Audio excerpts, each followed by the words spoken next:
to this edition of the Native News Update on this Tuesday, January 19th. I'm your host for today's program, Paul Demain.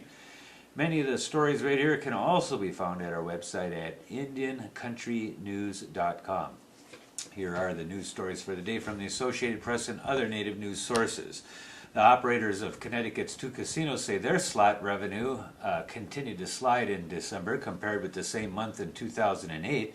The Mashantucket, which run the Foxwoods Resort Casino and MGM Grand at Foxwoods, reported that its December slot revenue was $44.6 million. That's down from $44.9 million in December of 2008. The dip at Mohegan Sun, run by the Mohegan tribe, was more noticeable.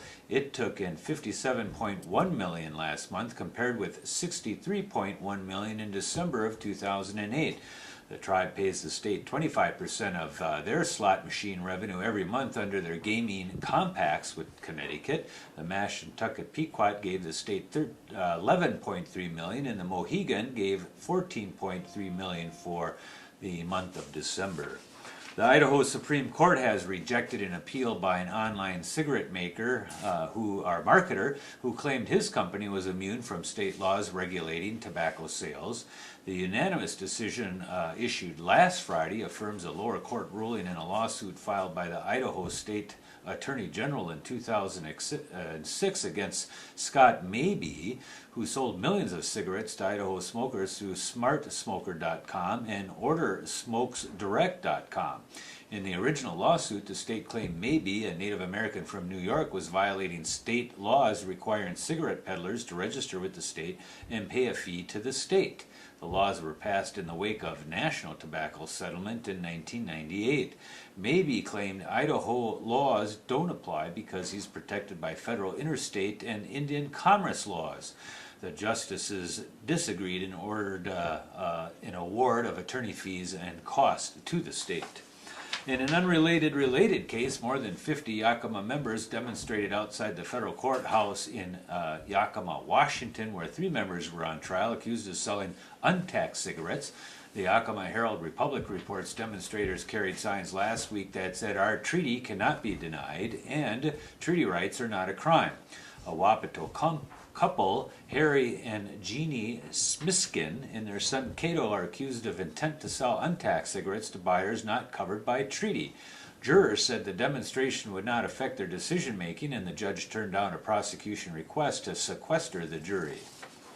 Colorado lawmakers are considering a bill that would cut $1.8 million in funding each year for Native American students attending Fort Lewis College in Durango, Colorado, and could violate a 99-year-old Indian treaty. In 1911, as a condition of accepting thousands of acres of land in southwest Colorado, state lawmakers agreed to establish an institution of learning, and all Native American students would be admitted tuition-free. Now, facing a budget crunch, Colorado lawmakers want to take some of that money away. Representative Karen Middleton said the cost of educating Native American students at Fort Lewis College has soared from $6.5 million to $10.7 million over the past 5 years because the state pays tuition for all Native Americans regardless of their tribe or where they live. About 750 Native American students of the college's 3,700 students accepted the offer, most of them from other states. Students at Fort Lewis are organizing and have planned a student forum and organizing meeting set for Wednesday, January 20th. A Facebook site, Students for Native American Tuition Waiver at Fort Lewis College, has been created in opposition to HB 10-1067, and the college administration is supporting their students in opposition to this latest bill. Leaders of an opposition faction within Montana's Little Shell tribe of Chippewa are planning an election to replace the existing tribal council. John Gilbert with the Little Shell Chippewa Alliance says the election will be in February. He says a mail-in referendum tallied last week supported the move by a 365 to 6 vote margin.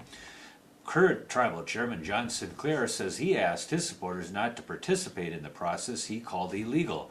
Sinclair wants to hold the tribe's first ever tribunal and put members of the alliance on trial instead.